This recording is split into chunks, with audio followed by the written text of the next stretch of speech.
Hello everyone, my name is Puneet Vashishtha. क्या आप भी उन लोगों में से हैं जिनको लगता है कि गांधी जी ने भगत सिंह की फांसी रुकवाने की कोशिश नहीं की?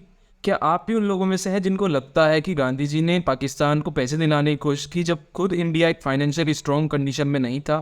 तो चलिए जानते हैं इस वीडियो में उस महान व्यक्तित्व के बारे में जिसको खुद रविन्द्रनाथ टैगोर ने महात्मा कह के पुकारा था।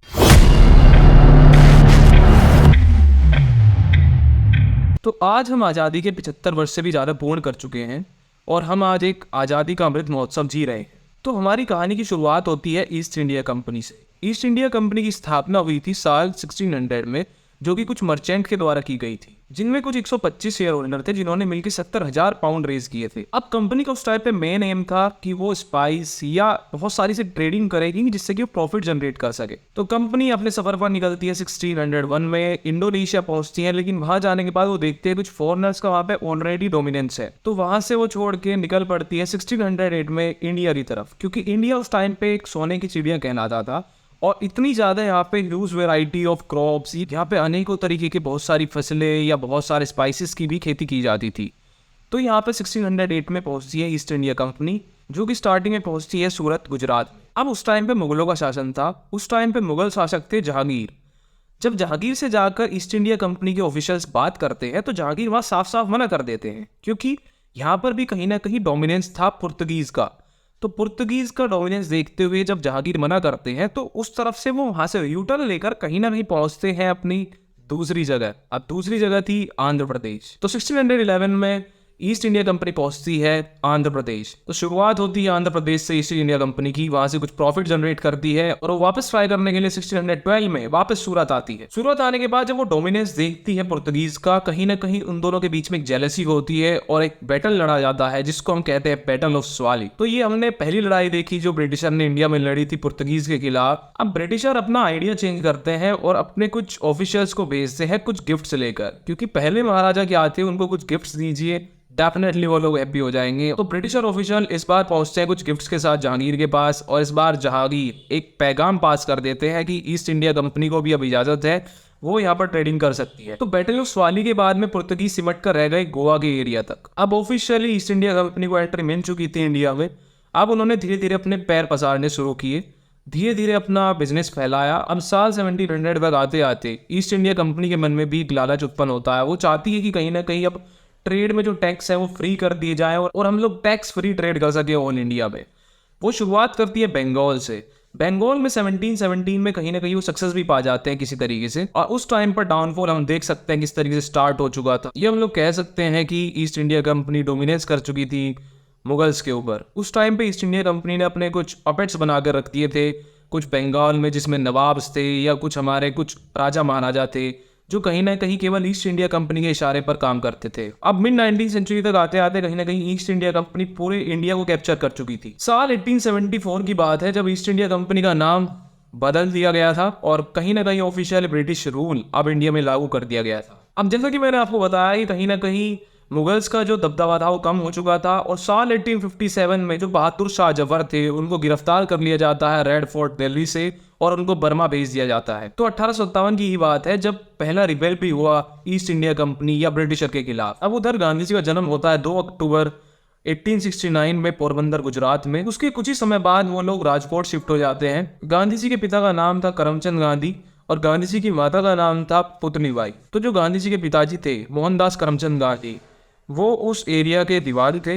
अब उनकी पढ़ाई की अगर बात करें तो 1887 तक आते आते उन्होंने अपना हाई स्कूल पूरा कर लिया था। अब लॉ की पढ़ाई के लिए उन्हें 1888 में भेजा जाता है लंदन। अब लॉ की पढ़ाई करने के बाद में वो इंडिया आते हैं वापस 1891 में, और जैसा कि आमतौर पर होता है कहीं ना कहीं उनको भी जद्दोजहद करनी पड़ती है एक जॉब पाने के लिए। अब कहीं ना कहीं उनको जॉब मिल जाती है और 1893 की बात है जब उनको एक लीगल रिप्रेजेंटेटिव बन के साउथ अफ्रीका जाना पड़ता है ट्रेडिंग कंपनी के लिए, जहां वो डिस्क्रिमिनेशन को फेस करते हैं और वो देखते हैं कि इंडियन के खिलाफ बहुत गलत तरीके से काम हो रहे हैं। उन्होंने वहां डिस्क्रिमिनेशन को फेस किया, रेसिज्म को फेस किया कॉलोनियल अथॉरिटीज के द्वारा। उन्होंने वहां देखा इंडियंस के खिलाफ बहुत ज्यादा अत्याचार हो रहे हैं। अब उसी टाइम की बात है जहां उन्हें ट्रेन में सफर करते टाइम कुछ कॉलोनियल अथॉरिटीज के द्वारा ट्रेन से भी उन्हें नीचे उतार दिया जाता है, क्योंकि वे एक इंडियन थे। इतनी सारी यातनाएं झेलने के बाद अब कहीं ना कहीं गांधी जी समझ चुके थे कि मेरे को इनकी कहीं ना कहीं मदद करनी पड़ेगी।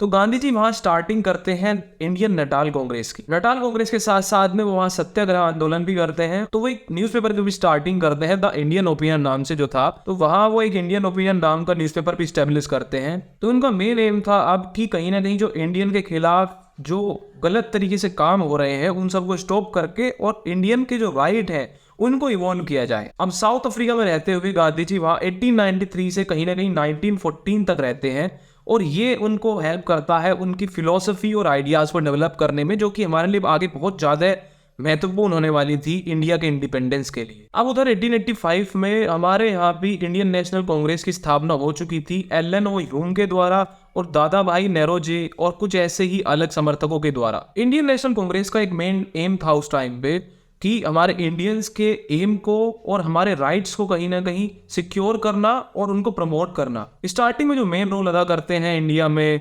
इंडियन नेशनल कांग्रेस में वो थे दादा भाई नेरोजी, बाल गंगाधर तिलक और गोपाल कृष्ण गोखले। अब गांधी जी का जो डोमिनेंस उन्होंने देखा साउथ अफ्रीका में, उधर गोपाल कृष्ण गोखले उनको कॉल करता है इंडिया में कि आप इंडिया में आ जाइए। अब कहीं ना कहीं जो ये सिचुएशन आपने वहां हैंडल की है वो अब यहाँ हैंडल कीजिए, आपके इंडिया को अब आपकी जरूरत है। तो 1915 की बात है जब गांधी जी वापस आ जाते हैं इंडिया।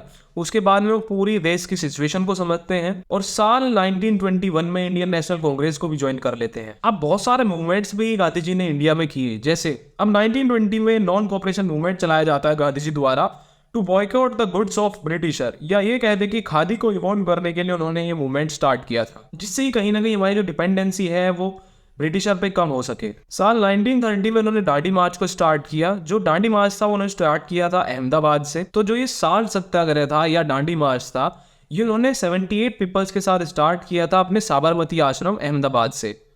उनके साथ में लोग जुड़ते चले गए, कारवां बढ़ता चला गया और आज आप देख सकते हैं कितना बड़ा डोमिनेंस गांधी जी का आज भी बना हुआ है। इस सत्याग्रह का जो मेन एम था वो कहीं ना कहीं जो अनफेयर टैक्सेस जो लगे हुए थे सोल्ड पर वो कम करना। अब इस मूवमेंट के लिए कहीं ना कहीं 7,000 से ज्यादा लोगों को भी जेल में डाला गया। अब साल 1942 में गांधी जी ने क्विट इंडिया मूवमेंट की भी स्टार्ट किया, जिसमें एक नारा भी दिया था डू और डाई, करो या मरो। ये जो मूवमेंट था गांधी जी और इंडियन नेशनल कांग्रेस दोनों ने मिलकर स्टार्ट किया था। इसके बीच में गांधी जी ने बहुत सारे ऐसे डोमिनेंट रोल अदा किए हैं इंडियन इंडिपेंडेंस के लिए, ऐसे बहुत सारे मूवमेंट किए हैं जिससे कि कहीं ना कहीं हमारी एक नींव रखी जा चुकी थी कि ब्रिटिशर इंडिया से अब चले जाए। जैसे कि आपने देखा आज़ादी में जवाहरलाल नेहरू, गांधी जी, इन जैसे बड़े बड़े नेताओं ने इसमें सहयोग किया है। तो कहीं ना कहीं उन सभी लोगों ने तो वकालत की हुई थी या एडवोकेसी की पढ़ाई की थी।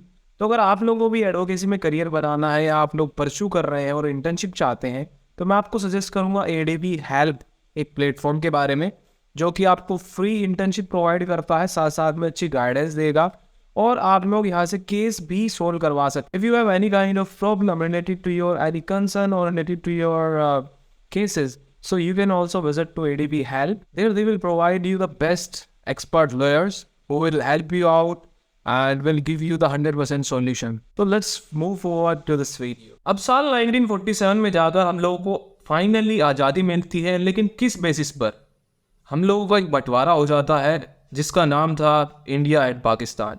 अब दो मुल्क बन चुके थे, तो इस पार्टीशन में कहीं ना कहीं एक बहुत बड़ा डिस्प्लेसमेंट और वायलेंस देखने को मिलता है। फाइनली हमें एक आज़ादी की सुबह मिलती है और हम लोग आज़ादी पा जाते हैं। लेकिन कुछ सवाल जो लोग गांधी जी पर उठाते हैं, जैसे कि एक भगत सिंह का सवाल उठाया जाता है उन पर कि उन्होंने भगत सिंह की फांसी रुकवाने की कोशिश नहीं की। तो भगत सिंह का जन्म हुआ था 28 सितंबर 1907 को, जो कि एक एरिया है अभी वो पाकिस्तान में पड़ता है। मेनली ये होने के नाते वो कहीं ना कहीं एक गरम दल के पार्ट थे। अब जो मेन चीज आती है वो आती है 1927 में, जब साइमन कमीशन को इंडिया में भेजा गया था। साइमन कमीशन एक ऐसा कमीशन था जिसके अंदर ब्रिटिश ऑफिसर्स को भेजा गया था 1919 के जो इंडियन एक्ट था उसको कहीं ना कहीं चेंज करने के लिए कि क्या उसमें खामियां हैं, क्या उसमें हम लोग चेंजेस कर सकते हैं। तो कहीं ना कहीं वो 1919 के गवर्नमेंट एक्ट को चेक करने के लिए आए थे, जिसको लीड कर रहे थे सर जॉन साइमन। अब प्रोटेस्ट भी इसके खिलाफ शुरू हुए। प्रोटेस्ट शुरू होने की मेन रीजन ये था कि उसमें कहीं भी पूरे कमीशन में एक भी इंडियन को पार्टिसिपेट नहीं कराया गया। उस प्रोटेस्ट को लीड कर रहे थे लाला लाजपत राय, और 30 अक्टूबर 1928 को उन पर लाठी चार्ज कर दिया जाता है ब्रिटिशर्स के द्वारा, और जिसमें कि वो एक बुरी तरीके से घायल हो जाते हैं और अंततः वो शहीद भी हो जाते हैं। ये कहीं ना कहीं इफेक्ट करता है भगत सिंह को और बहुत सारे ऐसे यंग रेवोल्यूशनरीज को। तो ये लोग मिलकर प्लान बनाते हैं असैसिनेट करने का जेम्स स्कॉट को, जिन्होंने कि कहीं ना कहीं वो लाठीचार्ज करवाया था। लेकिन दिसंबर 1928 को ये लोग गलती से किल कर देते हैं जॉन सैंडर्स को, जो कि एक यंग ऑफिसर थे उस टाइप पे, और ये लोग वहां से बच निकलते हैं। लेकिन अप्रैल 8, 1929 को भगत सिंह, राजगुरु और सुखदेव तीनों मिलकर असेंबली के बीच में 2 बॉम्ब फेंकते हैं, जो कि बहुत ज्यादा माइल्ड थे, लेकिन उनका कोई भी इंटेंशन नहीं था किसी को कैजुअलिटी पहुंचाने का। उन लोग केवल चाहते थे कहीं ना कहीं शासन या सत्ता को नींद से जगाना कि कहीं ना कहीं वो अपने हक के लिए लड़ रहे हैं। और उन बॉम्ब को फेंकने के बाद में वो 2 नारे देते हैं, इनकलाब जिंदाबाद और साम्राज्यवाद का नाश हो, यानी long live the revolution and down with imperialism. अब इस चीज के लिए उन लोगों को अरेस्ट कर लिया जाता है, और जांच में जब भगत सिंह के पास में जो रिवॉल्वर मिलती है उससे पता चलता है कि जॉन सॉन्डर्स की जो इन्होंने हत्या की थी उसमें ये भगत सिंह भी शामिल थे। तो जॉन सॉन्डर्स की हत्या के लिए उनको फांसी की सजा सुना दी जाती है। अब यहाँ पे मेन रोल आता है गांधी जी का। गांधी जी ने इसके लिए बहुत सारे प्रयास किए हैं जो कहीं ना कहीं आप लोगों से छुपाए गए हैं या आप लोगों को ढंग से बताए नहीं गए हैं। साल 1931 में जब इरविन पैक्ट के लिए गांधी जी को बुलाया जाता है, लॉर्ड इरविन और गांधी जी की जब मीटिंग होती है, तो वहां पर गांधी जी इस मुद्दे को डिस्कस करते हैं और वो कहते हैं कि आप इस फांसी को माफ कर दीजिए। इतना ही नहीं, डेट नोट कीजिए आप, 18 फरवरी को वो ट्राई करते हैं। इतना ही नहीं, वो आसिफ अली को लाहौर भी भेजते हैं कमेटी को मनाने के लिए कि आप इस फांसी को टाल दीजिए या हटा दीजिए। 7 मार्च 1931, 19 मार्च 1931, इवन 20 मार्च 1931 को गांधी जी होम सेक्रेटरी हैरबर्ट से मिलते हैं, लेकिन वहां भी उस समस्या का हल नहीं मिल पाता है। उसके बाद यही नहीं, गांधी जी 21 मार्च 1931 को फिर से लॉर्ड इरविन के पास जाते हैं उस फांसी को टलवाने के लिए या हटवाने के लिए। मेनली उनका रीजन था इस टाइम तक आते आते फांसी टाल दी जाए ताकि वो आगे कुछ और उसमें आइडिया लगाकर उसको कहीं ना कहीं खत्म करवा सके, उनको कुछ थोड़ा टाइम मिल जाए। तो 23 मार्च 1931 को गांधी जी फिर से एक फाइनल लेटर लिखते हैं लॉर्ड इरविन को, लेकिन रिजल्ट वही रहता है, क्योंकि कहीं ना कहीं लॉर्ड इरविन पर भी एक प्रेशर था पंजाब के जो वहाँ पे ऑफिशियल्स थे उनके द्वारा, क्योंकि जो पंजाब के उस टाइम पे ऑफिशियल्स थे वो नहीं चाहते थे कि इस फांसी को रुकवाया जाए। उन्होंने साफ साफ लॉर्ड इरविन को बोल दिया था कि अगर आप इस फांसी को रुकवाने की कोशिश करें तो हम एक मास रेजिग्नेशन दे देंगे, जो कि लॉर्ड इरविन की छवि के लिए भी अच्छा नहीं रहेगा।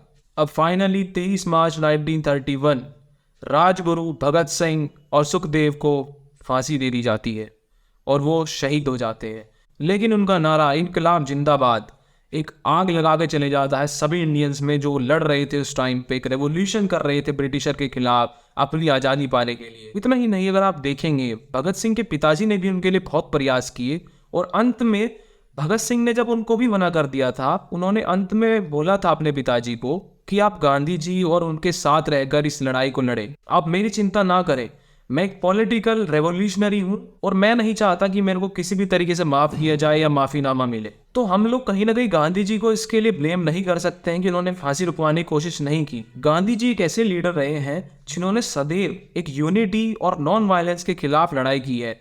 इतना ही नहीं, खुद लॉर्ड इरविन ने अपनी किताब में लिखा है कि मैं खुद अचंभित हूं कि एक अहिंसावादी व्यक्ति इतनी कोशिशें कैसे कर सकता है एक हिंसावादी व्यक्तित्व को बचाने के लिए। तो गांधी जी को वहां पर ब्लेम करना कहीं ना कहीं सही नहीं रहेगा। एक मिथ गांधी जी के बारे में यह भी बनाया गया है कि उन्होंने पार्टीशन कराया है, तो पार्टीशन के तो वो सख्त खिलाफ रहे हैं, तो कैसे कह सकते हैं हम लोग कि उन्होंने पार्टीशन कराया है। 16 सितंबर 1940 को उन्होंने अपने भाषण से भी जाहिर किया वो नहीं चाहते थे कि कोई भी धर्म को लेकर राजनीति हो या कोई भी पार्टीशन हो। इतना ही नहीं, उन्होंने 13 जनवरी 1948 को विभाजन के बाद एक भाषण दिया जिसमें उन्होंने बोला था कि विभाजन तो बाद में हुआ, दिल का बंटवारा पहले हुआ।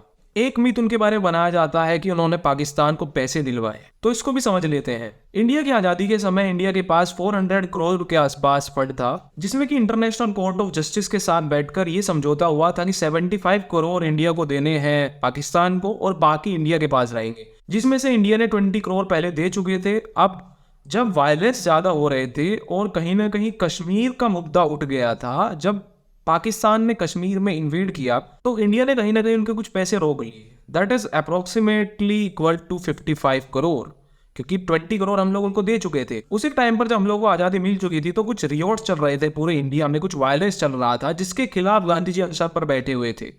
लेकिन उस चीज़ को कहीं ना कहीं जोड़ दिया गया कि गांधी जी उस पैसे को लेकर बैठे थे जो वो पाकिस्तान को दिलाना चाहते थे। तो उस चीज़ को भी हम लोगों को क्लियरेंस में लेना चाहिए कि तो गांधी जी कभी इस चीज़ के साथ रहे ही नहीं कि पार्टीशन हो या फिर उनको पैसे दिलाए जाए। एक सबसे बड़ी जो चीज़ उनके बारे में फैलाई जाती है, एक पिक्चर जो आप देख सकते हैं कि वो कैसे एक फॉरेनर के साथ में डांस कर रहे हैं। ये पिक्चर भी पूरी तरीके से अगर मैं बोलूँ तो ये फेक है, क्योंकि इस पिक्चर में आप जिसको देख सकते हैं वो गांधी जी नहीं, वो एक स्टेज परफॉर्मर है ऑस्ट्रेलिया से, जो कि सिडनी में एक गाला इवेंट के दौरान डांस कर रहा है एक ऑस्ट्रेलियन महिला के साथ में। आप देख सकते हैं किस तरीके से इसकी मसल्स किस तरीके से बिल्डअप है और किस तरीके के ये शूज पहने हुए हैं। गांधी जी हमेशा अपने खुद के बने हुए शूज पहनते थे। वो सेल्फ सफिशिएंसी में विश्वास रखते थे। वो विलेजेस को भी चाहते थे कि विलेजेस खुद अपने आप सेल्फ सफिशिएंट बने, किसी पर डिपेंडेंट ना हो। तो ये भी एक पूरी तरीके से फेक इमेज सर्कुलेट की जाती है गांधी जी की छवि को खराब करने के लिए। तो मैं तो यही कहूँगा कि जिस महान व्यक्तित्व को पूरा वर्ल्ड आज महात्मा कह के पुकारता है, उसकी पर्सनैलिटी को आज अपने सराखों पर रखता है, जिसके statue London, south Africa, Spain तक लगे हुए हैं, उस महान व्यक्तित्व का हमें आदर करना चाहिए। उस महान व्यक्तित्व को हमें अपनी उसकी छवि को स्वीकारना चाहिए और उस महान व्यक्तित्व की उस कार्यशैली, अहिंसावादी सोच, शांति प्रिय सोच को हमें अपनाना चाहिए और कहीं ना कहीं उसका आदर करना चाहिए, उसको अपने दिलों में सम्मान करना चाहिए। ऐसी महान व्यक्तित्व कभी सदियों में एक बार मिलते हैं। In the long run I would say the struggle for India was very much difficult, but in the end our martyrs, our soldiers have fought against it and we finally got it. So if you found this video somehow helpful, please share it to your friends और उन लोगों को भी share जरूर करना जो गांधी जी के बारे में कुछ भी गलत सोच रखते हैं। ऐसे महान व्यक्तित्व के बारे में कोई भी एक गलत सोच रखने वाले के मन में ऐसी धारणा बिल्कुल नहीं रहनी चाहिए। जिस देश में गांधी जी रहते थे, जिस देश में गंगा आज बहती है, मैं तो यही कहूँगा, ए मेरे वतन के लोगों जरा आँख में भर लो पानी, जो शहीद हुए हैं उनकी जरा याद करो कुर्बानी। So thank you so much.